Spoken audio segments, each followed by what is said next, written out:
राधे राधे, नमस्कार, प्रणाम आप सभी को। आइए सुनते हैं शिव चर्चा गीत। ये गीत जो है प्रचलित गीत है, सभी लोग गाते हैं और मन हुआ कि मैं भी आज अपनी आवाज़ में गाऊं। तो गीत कैसा लगा आप लोग कमेंट करके बताइएगा और हमारे चैनल को सब्सक्राइब कीजिएगा, वीडियो को शेयर भी कीजिएगा और अपना आशीर्वाद दुलार दीजिएगा।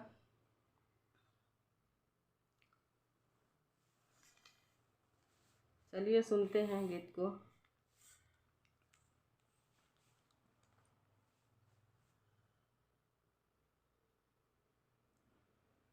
भोले बाबा पूछे चिरैया से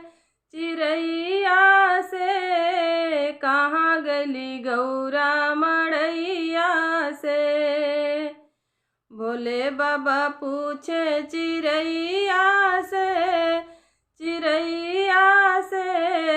कहाँ गली गौरा मड़ैया से। कहाँ गली गौरा मड़ैया से।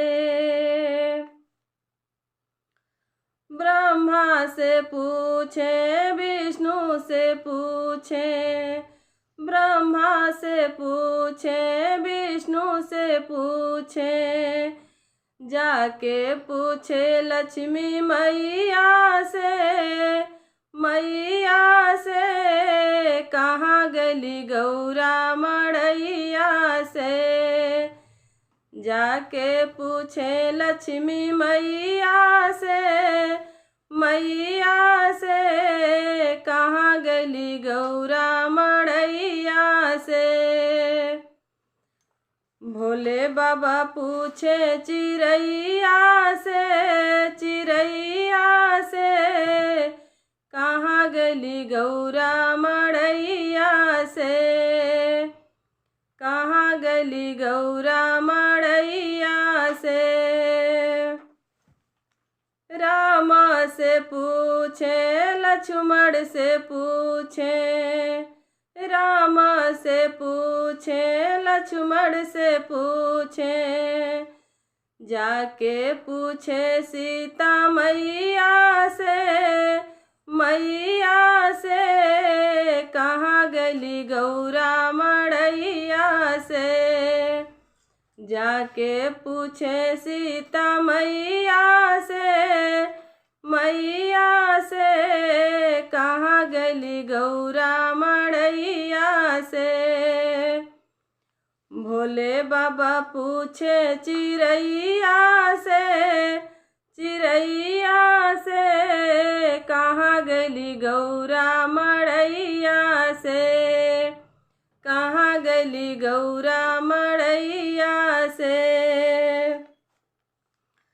कृष्ण से पूछे बलदाऊ से पूछे, कृष्ण से पूछे बलदाऊ से पूछे, जाके पूछे राधा मैया से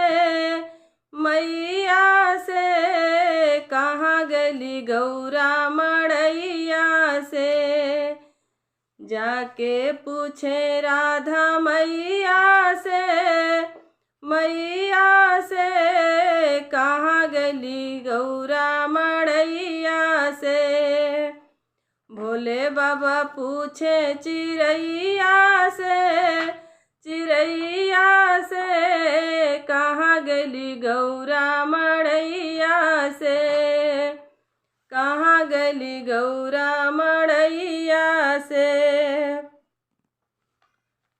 कार्तिक से पूछे गणेश से पूछे, कार्तिक से पूछे गणेश से पूछे, जाके पूछे नंदी भैया से